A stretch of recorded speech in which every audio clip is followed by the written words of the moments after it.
then that 5-man crew, you've already got 4 people already taken with the ambulance. Yeah, and then the one person's in charge. Yes. Then we have to first respond for Acadian or Commerce, EMS, or whoever we have coming in, AMR. But it, like you said, happens more often than not. So the 5 would definitely be a lot more essential in this. Thank you. I kind of agree with what Michael said. I think maybe, we'll go with the 5, but I still think eventually we need more manpower. And maybe the volunteer program would help you out with some of that. And in the past, how dependable has having volunteers come in? Is that a good thing? Has it been a good thing in the past, or? The problem is not so much that the volunteers, yes. I mean, one time we had probably 30, 40 people across the street, but it's dwindled down to nothing. You can't get people to volunteer anymore. Is really what the problem is. Because you'll have a couple people, but then those couple people have jobs and then they work different hours. Right, yeah. To solely rely on a volunteer department is very complicated and it's not going to happen. I mean, honestly, it's not going to happen to where We don't have money. it could supplement a paid certified firefighter being there. Yes, they were great back in the day, but that was back in the day. And you can ask Richard. I mean, look at all the volunteers we used to have here, and I mean, you know, and it's people aren't volunteering like they used to. It's just like what we saw with our fundraisers at the park. I mean, it just went down. You know, people weren't volunteering. People aren't doing what they used to do. Back when volunteering, I guess, meant something, but right now, we were down to just a couple people until now they're even gone. So there's no more volunteers that we have right now. Well, the sad thing is too, you know, a volunteer has to carry his own load as far as going to school and different things of that nature. And it's just like reserve police officers. I know, I can tell you, a reserve police officer, just to start, it is about $1,200. That's one uniform, the weapon, your gear, your boots, the whole nine, and it's all on him. And then you have to go to school. And that can get expensive real quick. Just like right now, I have to maintain 40 hours every 2 years. Well, I just spent, for all the classes, $465 to take the classes that I need to maintain my license. And that's on me. But, you know, and I'm volunteer here, but it's a conflict of interest here. That's where I started. So is that just what you need, just a general consensus? Yes, I mean, that way when we start budget workshops, we'll know what number of personnel we're looking to consider.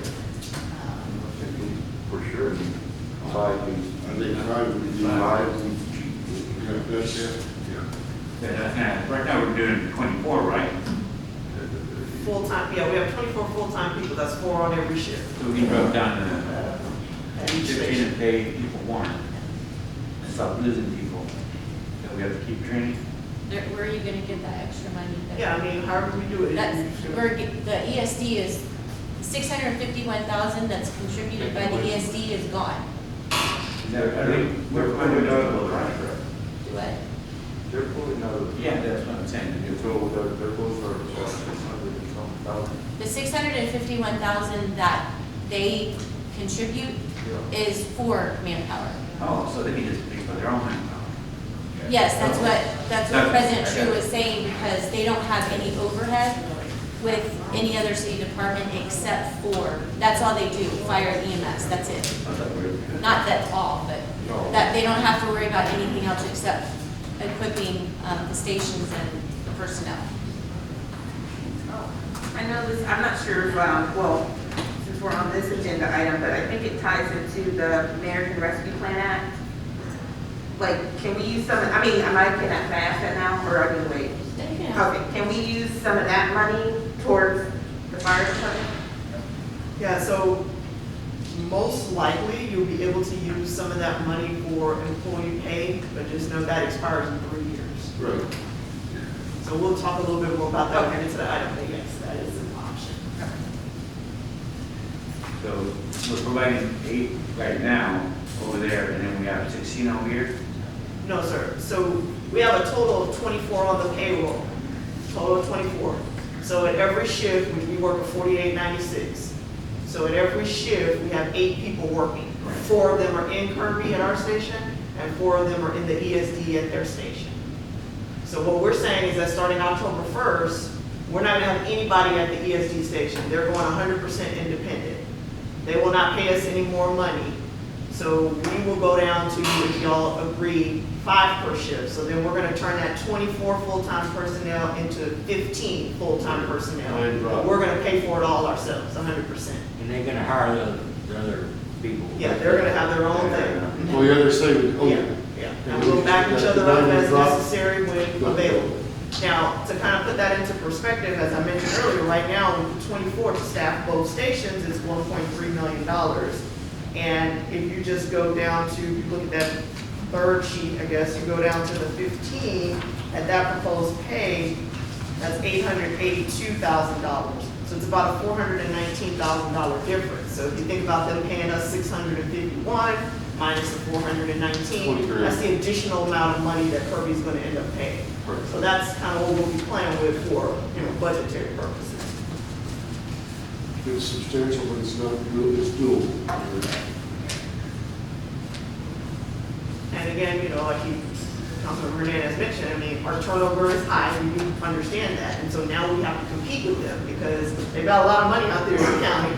We joke about that, but they're gonna pay higher than what we pay. I have no idea what it's gonna be, but I know it's gonna be higher than what we pay. So we do need to do something about our pay, which is what's proposed here, so that we can try to keep our staff and save that cost of the turnover.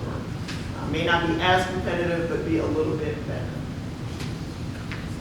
Now, the other piece, if we have a consensus on that y'all want to move to 15, the other piece that I just want to put in your mind and start thinking about is how are we going to scale that down? Because that means somebody's going to lose their current job. And that's just the reality. We got 24 paid, you go down to 15, you do that math, somebody loses a job. So we have to start talking about that process. If I can ask John or Richard, I don't know, when are y'all gonna start hiring people? Like, when are y'all gonna start staffing your departments? When we can start hiring for? Yes, sir. Yes, when are y'all gonna start? We're in the process right now. We have a chief and an assistant chief, and we're already advertising for captains.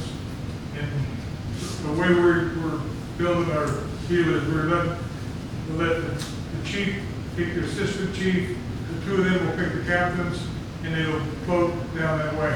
I can tell you, so there's no secrets here, we probably will not hire the majority of your people. And the reason is because we're going in a different direction. We're going to have paramedics on every ship also.